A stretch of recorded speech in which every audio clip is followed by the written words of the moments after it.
Sino nga ba itong si Caprice Cayetano na laging nagtrending sa lahat ng social media? Ito yung pinag-uusapan ngayon ng mga netizens kung sino nga ba itong demure daughter ng Quezon City na si Caprice Cayetano. Pero bago natin kilalanin ang demure daughter ng Quezon City, huwag niyo munang kalimutang i-subscribe ang aking channel at i-hit ang notification bell button para updated kayo sa mga bago kong upload.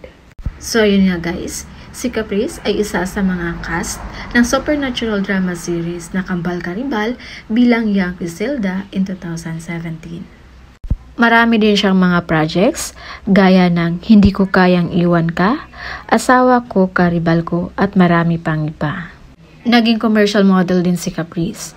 May mga TV commercial din ito sa ilang mga kilalang brands.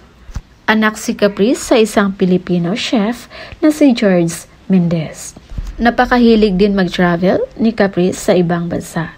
Ilan sa mga lugar na kanyang nabisita ay ang Singapore, Hong Kong at Japan. Recently, na-travel niya ang New York, kung saan binisita niya ang iconic apartment na na-feature doon ang hit sitcom na Friends.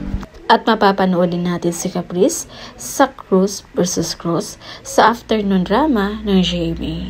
At ngayon naman, ang pinaka-latest ay ang pagpasok niya sa loob ng bahay ni Kuya.